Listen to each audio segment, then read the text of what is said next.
79 во кој што предвидувате дека од Фондот за заштита на депозити, а сами знаете дека Фондот за заштита на депозити е основан како фонд со кој што се осигуруваат депозитите на домашни, странски, физички лица депонирани кај македонските банки и кај штеделници.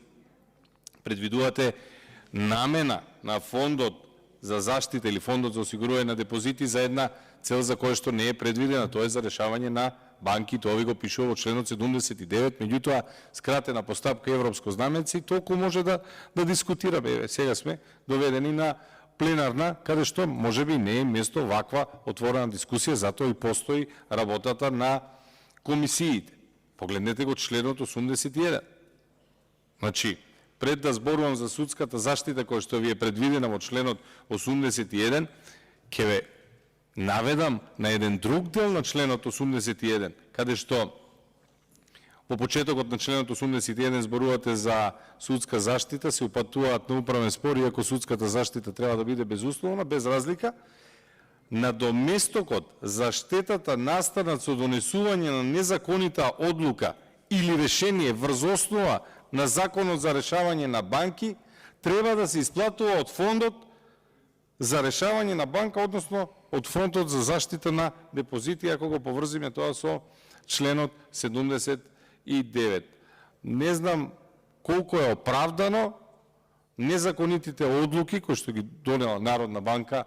на Република Македонија се исплати и на овој начин да се злоупотребуваат овие фондови кои што треба да имаат јасна намена. Можеби министерот, заменик министерот има и соодветно објаснување, и затоа не само денеска, постојано алудирам дека овие законски решенија треба да влегуваат во редовни постапки, треба конечно ова собрание да се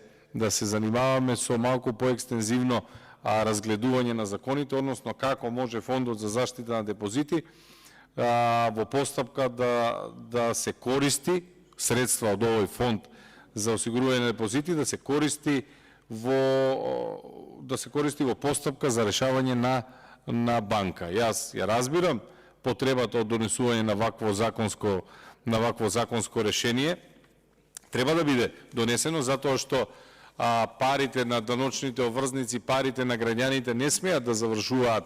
како пари со кои што се спасува работата на нечија банка, не смеат да завршуваат кај акционерите. Се согласувам со тоа, меѓутоа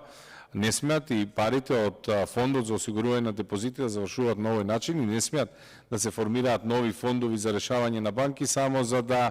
располагате со одредени финансиски средства и само за да имаме нови партиски вработување. Може би треба да се размисли малку и за називот Закон за решавање на банки. Знам дека буквалниот превод доаѓа од Bank Recovery and Resolution Directive, односно директивата со која што се усогласуваме, меѓутоа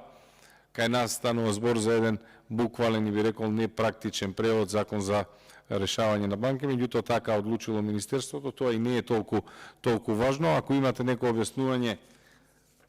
како планирате овој закон да не биде противречен со останатите закони кога предвидувате вакво користење на Фондот за заштита на депозити или осигурување на депозити за кој да се користи, и како на крајот на денот го објаснувате тоа што како влада или како Министерство за финансии не комуницирате со никого, немате никаков контакт со банки, со синдикати, со пензионери, практично се испокаравте со сите, останува само празни флоскули дека објавени се законите и дека истите се прифатени од сите, а многу често и не ги добиваат вистинските или целосните верзии на законите, па истите гледаме како се повлекуваат. Тоа е мојот краток коментар на овој закон. Да сумирам, потребно е донесување на овој закон не на ваков начин. Благодарам.